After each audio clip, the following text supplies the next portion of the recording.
প্রিয় দর্শক কেএল বাংলা নিউজে স্বাগত জানিয়ে আপনাদের সঙ্গে আছি আমি আলামিন বাবু। প্রিয় দর্শক, আমি এই মুহূর্তে আছি লালমনিরহাট জেলার কালীগঞ্জ উপজেলার কাকিনা হাটে, অর্থাৎ কাকিনাহাট মোস্তফা কামিল মাদ্রাসায়।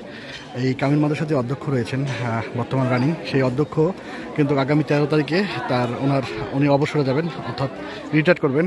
তারপরে যে নতুন অধ্যক্ষ আসবেন, সেই নতুন অধ্যক্ষকে নিয়েই কিন্তু যত কল্পনা শুরু হয়ে গেছে। সেই কল্পনার অবসান ঘটিয়ে কী হতে যাচ্ছেন এই কাকিনা কামিল মাদ্রাসার অধ্যক্ষ।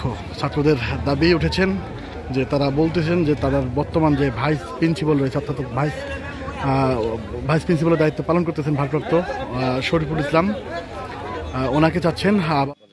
আসসালামু আলাইকুম, আমি মোহাম্মদ রমজান আলী, কামিল প্রথম পর্ব।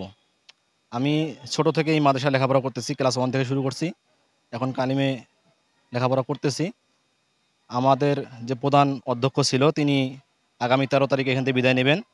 তা আমরা ছাত্ররা যারা আছি, ছাত্রছাত্রী সকলেই, মোহাম্মদ শাহেদার রহমান তিনি বিদায় নেবেন 13 তারিখে।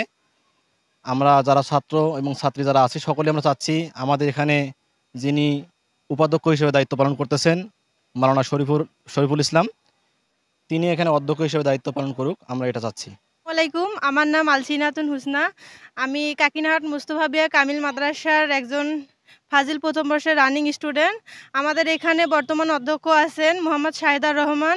এরপর আমরা প্রধান অধ্যক্ষ হিসেবে আমাদের শরীফুল হুজুরকে যাই। আসসালামু আলাইকুম রহমতুল্লাহ। আমি মোহাম্মদ আলামিন, কাকিনাহাট মুস্তফা কামিল মাদ্রাসার কামিল প্রথম পর্বের একজন নিয়মিত ছাত্র। আজকে আমরা এখানে আমাদের কাকিনাহাট মুস্তফা কামিল মাদ্রাসার প্রিন্সিপাল হুজুরের বিদায় উপলক্ষে, উনি আগামী 11 তারিখে বিদায় নেবেন, অর্থাৎ 11ই সেপ্টেম্বরে উনি বিদায় নেবেন। যার কারণেই আমরা বর্তমানে আমাদের মাদ্রাসায় এমন একজনকে তার স্থলাভিষিক্ত ভারপ্রাপ্ত অধ্যক্ষ চাচ্ছি, যিনি হবেন একজন বিদগ্ধ আলেম, যার এই পর্যায়ে কাজ করার মতো দক্ষতা আছে। তোমরা সবাই আমার সাথে একমত কিনা? এক্ষেত্রে বর্তমান যিনি ভারপ্রাপ্ত উপাধ্যক্ষ হিসেবে মাদ্রাসায় দায়িত্ব পালন করতেছেন, আমরা আমাদের সমস্ত স্টুডেন্টদের পক্ষ থেকে আমাদের দাবি হচ্ছে আমরা ভারপ্রাপ্ত উপাধ্যক্ষকে ভারপ্রাপ্ত অধ্যক্ষ হিসেবে দেখতে চাই। সবাই আমার সাথে একমত কিনা?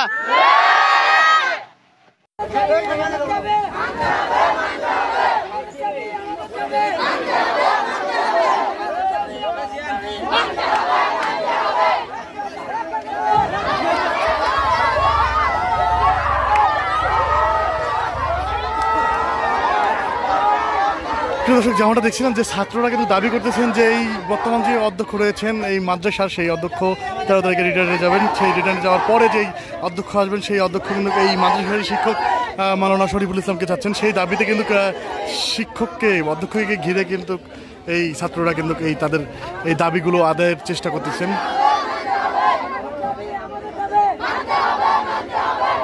তারা আন্দোলন চলমান রাখছে, আপনি চলে যাচ্ছেন, এর ব্যাখ্যা দেন। আন্দোলন আন্দোলন তো বলছে আপনাকে আটকে রাখলো, এর ব্যাখ্যা দেন। কেন আটকে রাখছে? মেন গেটটা কিন্তু এখন বন্ধ। আমরা শরীফুল হুজুরকে ভারপ্রাপ্ত হিসেবে চাই, অধ্যক্ষ হিসেবে শরীফুল হুজুরকে দেখতে চাই আমাদের মাদ্রাসায়। আপনারা স্থলাভিষিক্ত না যাওয়া পর্যন্ত আমরা মাঠ ছাড়বো না। আমার এখানে কর্মস্থল কয়েকদিন পর্যন্ত 13 তারিখ আমার কর্মস্থল শেষ হলে না এখানে দায়িত্ব করবো। জি, কিন্তু আপনি তো এর মধ্যে তো কেউ না কাউকে তো অবশ্যই দেওয়া হবে। আমি তাহলে কিছু বলতে পারবো, আমি কি বলতে পারবো না কিছু?